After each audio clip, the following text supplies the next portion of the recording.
মজা হয়েছে দেখেন। আর খেতে কিন্তু সেই দারুণ এবং খুবই খুবই খুবই খুবই মজাদার একটা পিঠা। আসসালামু আলাইকুম ভিউয়ার্স, খুব মজার এবং সুস্বাদু একটা রেসিপি নিয়ে হাজির হচ্ছি। সেটা হচ্ছে পিঠা। আর পিঠা যেহেতু শীতের টাইম, এই টাইমে যদি পিঠা না খায় তাহলে কি মজা লাগে বলেন। তো আমি আজকে বানিয়ে নিচ্ছি পুলি পিঠা বা পুলি পিঠা। কিন্তু আমি এই পুলি পিঠাটা বানিয়ে নেব হচ্ছে একটু অন্য রকমের। সবাই তো শুধু নারিকেল আর গুড় দিয়ে এই পিঠাটা তৈরি করে, আমি আজকে নারকেল আর গুড় দিয়েই শুধু তৈরি করব না। এটা দেখেন কিভাবে তৈরি করি সেটাই দেখিয়ে দিচ্ছি। আমি এখানে 1 কেজি পরিমাণে লিকুইড দুধ নিয়েছি, আর এর ভিতরে আমি পুরো একটা নারিকেল নিয়েছি। এখন নারিকেলটা দিয়ে খুব সুন্দর করে নাড়াচাড়া করে নেব। নারিকেলটা জাস্ট বলক আসার পরে আমার বাকি উপকরণগুলো আমি এর ভিতরে আস্তে আস্তে করে দিয়ে দেবো। তো অলরেডি দেখেন দুধটা বলক এসে গিয়েছে। আমি এখন এর ভিতরে দিয়ে দিচ্ছি 1 টুকরো খেজুরের গুড়। আর খেজুরের গুড়টা খুবই ভালো, এটা দুধের সঙ্গে দেওয়ার সাথে সাথে ফেটে যাবে না। দুধটা দিয়ে আস্তে আস্তে করে জাল দিয়ে খেজুরের গুড়টা একদম গলে যাবে গরম দুধের সাথে। স্বাদ মতো লবণ দিয়ে দিলাম। ওটা দেখেন কত সুন্দর দুধের সঙ্গে মিশে গেছে আমার দুধটা কিন্তু দেখেন ফাটেনি। এখন আমি পোলা চাউলটাকে ভিজিয়ে দেখেন সুজির মতো করে নিয়ে নিচ্ছি ব্লেন্ডারে। আর দেখেন কতটা সুন্দর, মানে আধা ভাঙা হয়েছে। আর এই হালুয়াটা করার ক্ষেত্রে আধা ভাঙা চাউলটাই কিন্তু লাগবে।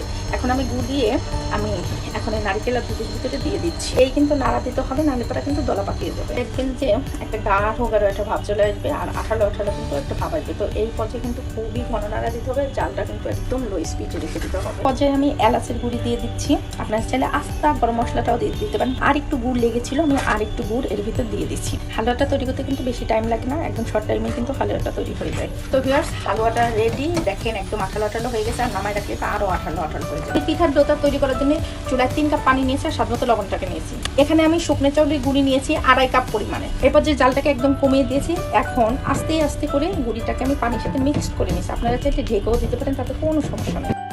তা আমার ডোটা দেখেন খুব সুন্দর পারফেক্টলি সিদ্ধ হয়ে গেছে। এখন আমি ডোটাকে চুলা থেকে নামিয়ে সুন্দর করে মুথে নিচ্ছি। তো ভিউয়ার্স দেখেন আমি মুথে নিয়ে আমি দুটো ভাগ করে নিয়েছি। এখন এখানে একটা ভাগ থেকে আমি পরিমাণ মতো একটু ডো নিয়ে নিচ্ছি। ডো থেকে একটু লেসি কেটে নিচ্ছি। যেহেতু আমি পুলি পিঠা বানাবো, তো সেক্ষেত্রে আমি বড় করে লেসিটাকে নিয়ে নিচ্ছি। এখন হাতের সাহায্যে এভাবে খুব সুন্দর করে একদম বলের মতো গোল করে নিব। ব্যাস আমার গোল করা হয়ে গিয়েছে। এখন এই যে খুঁটি বলে যেরকম বাটি বা খুঁটি, ঠিক সেইভাবে সেট করে নেব। এটা একটু বড় সাইজের হবে। দেখেন কত সুন্দর একটা খুঁটি হয়েছে। এখন আমি এর ভিতরে হালুয়াটাকে দিয়ে দিচ্ছি।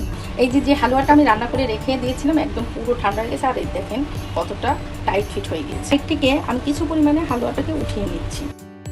2 মুখটাকে একসাথে সেট করে দিচ্ছি। 2 মুখ লাগিয়ে দিয়েছি। এখন সুন্দর করে একটা নকশা করে নিচ্ছি। আপনারা চাইলে যার যেভাবে সুবিধা সেইভাবেই নকশা করে নিতে পারেন। ব্যাস আমার একটা হয়ে গেছে। এইভাবে করে আমি প্রত্যেকটা পিঠাই বানিয়ে নিচ্ছি। তো এক এক করে দেখেন আমার কতগুলো পুলি পিঠা বানানো হয়ে গেছে। এখন আমি স্টিম করার জন্য চলে যাচ্ছি। আর এই পিঠাগুলো বানাবো আর স্টিম করবো, রেখে দিলে কিন্তু ফেটে যাবে। আমি স্টিম কুকারের উপরে দেখেন আমি নেট বিছিয়ে দিয়েছি, তাতে আমার পিঠাগুলো তুলতে বেশি সুবিধা হবে। আপনারাও যখন করবেন তখন নেটটা বিছিয়ে দিবেন, তাহলে পিঠাগুলো স্টিমারের সাথে লেগে থাকবে না। আমার পিঠাগুলো দেওয়া হয়ে গেছে। এখন জালটাকে আমি অন করে দিচ্ছি, ঢাকনা দিয়ে ঢেকে দিচ্ছি। আমি জাস্ট 3 মিনিট পিঠাটাকে স্টিম করে নিব। ভিউয়ার্স আমার পিঠা কিন্তু অলরেডি সিদ্ধ হয়ে গেছে। এখন আমি পিঠাগুলোকে তুলে নিচ্ছি। পিঠাগুলোকে তুলতে হলে খুবই সাবধানে কিন্তু পিঠাগুলো তুলতে হবে, তা নাহলে পরে পিঠাগুলো ভেঙে যাবে। এইভাবে একটু দিয়ে এইভাবে চামচের উপর নিলেই কিন্তু পিঠাগুলো সুন্দর উঠে যাবে। এইভাবে করে আমি সবগুলো পিঠা আস্তে আস্তে করে উঠে নেব। আর খুব তাড়াহুড়ো করলে কিন্তু পিঠাগুলো ভেঙে যাবে। ওকে ভিউয়ার্স, রেডি হয়ে গেছে আমার পুলি পিঠা। এই পিঠাটাকে কিন্তু আমরা পুলি পিঠা বলি, অনেকে কিন্তু পুলি পিঠা বলে। তো আমি ভিতরটা একটু ভেঙে দেখিয়ে দিচ্ছি এটা কতটা মজা হয়েছে দেখেন। আর খেতে কিন্তু সেই দারুণ এবং খুবই খুবই খুবই খুবই মজাদার একটা পিঠা। এক এক জেলায় কিন্তু এই পিঠা এক এক রকমের করে বানিয়ে থাকে। তা আমি আজকে কিন্তু ফুল একদম সেই হালুয়া করে এই পিঠাটাকে বানিয়েছি। তো আমার পিঠাটা কেমন লাগে একটু কমেন্টস করে অবশ্যই জানিয়ে দিবেন। ফেসবুক থেকে দেখে থাকলে অবশ্যই একটা লাইক এবং ফলো দিয়ে রাখবেন। আর ইউটিউব থেকে দেখে থাকলে অবশ্যই সাবস্ক্রাইব করে পাশে থাকবেন। এখন যদি সবাই ভালো থাকবেন, সুস্থ থাকবেন, নতুন কোনো রেসিপি নিয়ে আবার সামনে হাজির হবো। আল্লাহ হাফেজ।